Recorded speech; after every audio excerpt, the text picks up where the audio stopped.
আসসালামু আলাইকুম। সংবাদে আপনাদের সবাইকে স্বাগত জানাচ্ছি। আমি ফিরোজ তোহা। শুরুতেই সংবাদ শিরোনাম জানিয়ে দেব এই মুহূর্তে হাতে পাওয়া সর্বশেষ গুরুত্বপূর্ণ আপডেট বাংলা সংবাদ। শুরুতেই থাকছে হাসনাতের সুরে সুর মেলালেন সার্জিস। রাষ্ট্রপতি মোহাম্মদ শাহাবুদ্দিনের পদত্যাগ সহ 5 দফা দাবি জানিয়েছে বৈষম্য বিরোধী ছাত্র আন্দোলনের অন্যতম সমন্বয়ক হাসনাত আবদুল্লাহ। বৃহস্পতিবার দুপুরে নিজের ভেরিফাইড ফেসবুক পেজে এক স্ট্যাটাসের মাধ্যমে দাবিগুলো জানিয়েছেন তিনি। হাসনাত আবদুল্লাহ তার ফেসবুক স্ট্যাটাসে লিখেছেন, আওয়ামী লীগের বিচার নিশ্চিতকরণ, নতুন সংবিধান গঠন, আওয়ামী দুর্নীতিবাজ আমলাদের পরিবর্তন, হাসিনার আমলে করা সব অবৈধ চুক্তি বাতিল এবং চুপ্পুকে অনতিবিলম্বে রাষ্ট্রপতির পদ থেকে অপসারণ করতে হবে। এবারে জানাবো, যুক্তরাষ্ট্রে $2 লাখ বিনিময়ে লবিস্ট নিয়োগ করেছেন ক্ষমতা হারানো প্রধানমন্ত্রী শেখ হাসিনার ছেলে সজীব ওয়াজেদ জয়। এ বিষয়ে স্ট্রোক গ্লোবাল ডিপ্লোমেসির চেয়ারম্যান রবার্ট স্ট্রোকের সঙ্গে চুক্তি করেছেন ওয়াজেদ ইনকর্পোরেশনের প্রধান নির্বাহী কর্মকর্তা সজীব ওয়াজেদ। জানাবো, সাইবার নিরাপত্তা আইন বাতিল হবে, প্রয়োজনে নতুন আইন। অন্তর্বর্তী সরকারের আইন উপদেষ্টা অধ্যাপক আসিফ নজরুল বলেছেন, সাইবার নিরাপত্তা আইন অবশ্যই বাতিল করা উচিত। শুধু সাইবার নিরাপত্তা আইন নয়, পর্যায়ক্রমে সকল কালা আইন বাতিল করতে হবে। আমরা সাইবার আইনটি নিয়ে আরও মতামত নেব। প্রয়োজনে সাইবার সুরক্ষা দিতে নতুন আইন করা হবে। বিশেষ করে নারীদের সুরক্ষা দেওয়ার ক্ষেত্রে কাজ করবে এটি। এবারে থাকছে 21 উপদেষ্টা নিয়ে কার্যকর সরকার পরিচালনা সম্ভব নয়।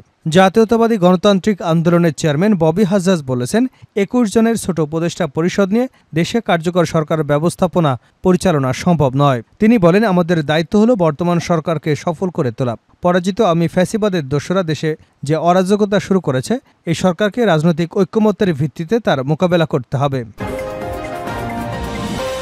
এবারে জানাবো, সাবেক খাদ্যমন্ত্রী সাধন চন্দ্র মজুমদার গ্রেপ্তার। সাবেক খাদ্যমন্ত্রী নওগাঁ 1 আসনের সাবেক সংসদ সদস্য সাধন চন্দ্র মজুমদারকে গ্রেপ্তার করা হয়েছে। বৃহস্পতিবার রাতে রাজধানীর বসুন্ধরা আবাসিক এলাকা থেকে তাকে গ্রেপ্তার করে ঢাকা মহানগর গোয়েন্দা পুলিশ। এবং সর্বশেষ জানাবো আন্তর্জাতিক সংবাদ। ইসরায়েলি বাহিনীকে যে সতর্কতা দিল দেশটির গণমাধ্যম। দক্ষিণ লেবাননে ইসরায়েলি সামরিক বাহিনীর ব্যর্থ প্রচেষ্টার প্রেক্ষিতে এ অঞ্চলকে সাক্ষাৎ মৃত্যুফাত হিসেবে অভিহিত করেছে দেশটির গণমাধ্যম। একই সঙ্গে হিজবুল্লাহর বিরুদ্ধে ইসরায়েলি বাহিনীর দীর্ঘ, জটিল এবং ব্যয়বহুল যুদ্ধেরও ভবিষ্যৎবাণী করা হয়েছে। এতক্ষণ শিরোনাম শুনছিলেন, এবার বিস্তারিত।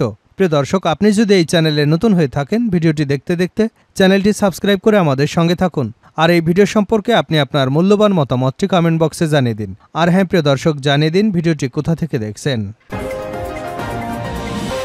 হাসনাতের সঙ্গে সুর মেলালেন সার্জিস।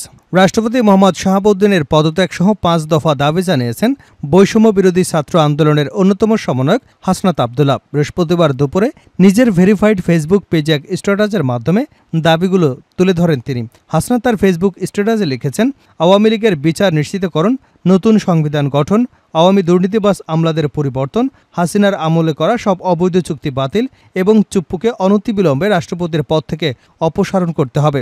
এর 1 ঘণ্টা আগে আরেকটি স্ট্যাটাসে হাসনাত আবদুল্লাহ বলেন, পতনের সময় সংবিধান এবং নিয়ম ভাঙতে পারলে গঠনের সময় কেন নয়। এদিকে এদিন রাত 9টার দিকে একই পোস্ট করেন আরেক আলোচিত সমন্বয়ক সার্জিস আলম। নিজের ভেরিফাইড পোস্টে তিনি লিখেছেন, আওয়ামী লীগের বিচার নিশ্চিতকরণ, নতুন সংবিধান গঠন, আওয়ামী দুর্নীতিবাজ আমলাদের পরিবর্তন, হাসিনার আমলে করা সব অবৈধ চুক্তি বাতিল এবং চুপ্পুকে অনতিবিলম্বে রাষ্ট্রপতির পদ থেকে অপসারণ করতে হবে। যুক্তরাষ্ট্রে $2 লাখ বিনিময়ে লবিস্ট নিয়োগ করেছেন ক্ষমতা হারানো প্রধানমন্ত্রী শেখ হাসিনার ছেলে সজীব ওয়াজেদ জয়। এ বিষয়ে স্ট্রোক গ্লোবাল ডিপ্লোমেসির চেয়ারম্যান রবার্ট স্ট্রোকের সঙ্গে চুক্তি করেছেন ওয়াজেদ ইনফরমেশনের প্রধান নির্বাহী কর্মকর্তা সজীব ওয়াজেদ। বৃহস্পতিবার চ্যানেল 24-এর খবরে বলা হয়, চুক্তি অনুযায়ী আওয়ামী লীগের পক্ষে বাংলাদেশের সাম্প্রতিক পরিস্থিতি যুক্তরাষ্ট্রের নির্বাহী এবং বিচার বিভাগের কাছে তুলে ধরবে স্ট্রোক গ্লোবাল। চুক্তির মেয়াদ ধরা হয়েছে 6 মাস। গত 5 আগস্ট প্রধানমন্ত্রীর পদ থেকে পদত্যাগ করে দেশ ছেড়ে ভারতে পালিয়ে যান শেখ হাসিনা। ছাত্র জনতার আন্দোলনে হত্যাকাণ্ড, অনিয়ম, দুর্নীতি সহ বিভিন্ন মামলায় ইতিমধ্যে গ্রেপ্তার হয়েছেন আওয়ামী লীগের শীর্ষ অনেক নেতা, এমপি এবং মন্ত্রী। গ্রেপ্তার এড়াতে আত্মগোপনে আছেন বহু নেতাকর্মী। শেখ হাসিনা ছাড়াও বেশ কিছু নেতা, এমপি, মন্ত্রী দেশ ছাড়ার খবর পাওয়া গেছে সামাজিক যোগাযোগ মাধ্যমে। এমন পরিস্থিতিতে লবিস্ট নিয়োগ করেছেন সাবেক প্রধানমন্ত্রীর আইসিটি উপদেষ্টা সজীব ওয়াজেদ জয়। স্ট্রোক গ্লোবালের সঙ্গে তার এই চুক্তি মার্কিন বিচার বিভাগের ওয়েবসাইটে প্রকাশিত হয়েছে। চুক্তিটি হয় গত 12 সেপ্টেম্বর। 2024 সালে অ্যালকাটেল অ্যান্ড ফান নামে লবিস্ট ফার্মের সঙ্গে প্রথম চুক্তি করেন জয়। সেখানে বলা হয়েছিল, জঙ্গিবাদের প্রসারে কাজ করছে বিএনপি, ক্ষমতা এলে আওয়ামী লীগ তা দমন করবে। 2019 সালে ব্লু স্টার স্ট্র্যাটেজি সহ একাধিক লবিস্ট ফার্মের সঙ্গে চুক্তি করে বিএনপি। দলটির পক্ষ থেকে অভিযোগ করা হয় গণতন্ত্র হত্যা করেছে আওয়ামী লীগ। সাইবার নিরাপত্তা আইন বাতিল হবে, প্রয়োজনে নতুন আইন। অন্তর্বর্তী সরকারের আইন উপদেষ্টা অধ্যাপক আসিফ নজরুল বলেছেন, সাইবার নিরাপত্তা আইন অবশ্যই বাতিল করা উচিত। শুধু সাইবার নিরাপত্তা আইন নয়, পর্যায়ক্রমে সব কালো আইন বাতিল করা হবে। আমরা সাইবার আইনটি নিয়ে আরও মতামত নেব। প্রয়োজনে সাইবার সুরক্ষা নিয়ে নতুন আইন করা হবে। বিশেষ করে নারীদের সুরক্ষা দেবার ক্ষেত্রে কাজ করবে এটি। তিনি আরও বলেন, সাইবার নিরাপত্তা আইনে দায়ের হওয়া স্পিচ অফেন্স অর্থাৎ মুক্ত প্রকাশ সম্পর্কিত মতামতগুলো সরকার দ্রুত প্রত্যাহারের সিদ্ধান্ত নিয়েছে। এসব মামলায় কেউ গ্রেপ্তার থাকলে তিনি আইনি প্রক্রিয়ার মাধ্যমে মুক্তি পাবেন। বৃহস্পতিবার রাজধানীর বিচার প্রশিক্ষণ ইনস্টিটিউট মিলনায়তনে সাইবার নিরাপত্তা আইন 2023-এর সংশোধন বিষয়ক এক মত বিনিময় সভায় বক্তাদের আলোচনার প্রেক্ষিতে তিনি এসব কথা বলেন। আইন মন্ত্রণালয় এ সভার আয়োজন করে। সভায় সভাপতিত্ব করেন ড আসিফ নজরুল। মত বিনিময় সভায় বিগত আওয়ামী সরকারের আমলে নিবর্তনমূলক আইন হিসেবে পরিচিত সাইবার নিরাপত্তা আইন সংশোধন নয়, পুরোপুরি বাতিলের দাবি জানিয়েছে বিভিন্ন শ্রেণী পেশার অংশীজন এবং আইনজ্ঞরা। তাদের মতে, সাইবার নিরাপত্তা এই আইন করা হলেও অতীতে এটি ব্যবহার করা হয়েছে রাজনৈতিক ভিন্নমত দমনে। আইনটি বাতিল করা উচিত। প্রয়োজন হলে বিশেষজ্ঞদের সঙ্গে আলোচনা করবে। সংবিধান অনুযায়ী ব্যক্তির সাইবার সুরক্ষা এবং ধর্ম ও নারীর অধিকার সংক্রান্ত বিষয়গুলোকে গুরুত্ব দিয়ে নতুন আইন করা যেতে পারে। বক্তারা আরও বলেন, বিতর্কের মুখে ডিজিটাল নিরাপত্তা আইন গত সরকার বাতিল করলেও সাইবার নিরাপত্তা আইনের মাধ্যমে আগের প্রায় সব কালাকানুনই বহাল রাখা হয়েছে। তাই বেশিরভাগ ক্ষেত্রেই এই আইনের অপপ্রয়োগ হয়েছে এবং এখনও এর সুযোগ রয়েছে। বক্তারা আরও জানান, 2006 সালে প্রথম তথ্য ও যোগাযোগ প্রযুক্তি আইন করা হয়। বিতর্কের মুখে 2018 সালে এটি হয় ডিজিটাল নিরাপত্তা আইন এবং 2023 সালে সাইবার নিরাপত্তা আইন। চলতি বছরের আগস্ট পর্যন্ত 8টি সাইবার ট্রাইব্যুনালে এই আইনের আওতায় মামলা দাঁড়িয়েছে 5818টি। 21 উপদেষ্টা নিয়ে কার্যকর সরকার পরিচালনা সম্ভব নয়, এনডিএম। জাতীয়তাবাদী গণতান্ত্রিক আন্দোলন এনডিএম চেয়ারম্যান ববি হাজ্জাজ বলেছেন, 21 জনের ছোট উপদেষ্টা পরিষদ নিয়ে দেশে কার্যকর সরকার ব্যবস্থাপনা পরিচালনা সম্ভব নয়। তিনি বলেন, আমাদের দায়িত্ব হলো বর্তমান সরকারকে সফল করে তোলা। পরাজিত আওয়ামী ফ্যাসিবাদের দোসরা দেশে যে অরাজকতা শুরু করেছে, এই সরকারকে রাজনৈতিক ঐক্যমত্যের ভিত্তিতে তা মোকাবেলা করতে হবে।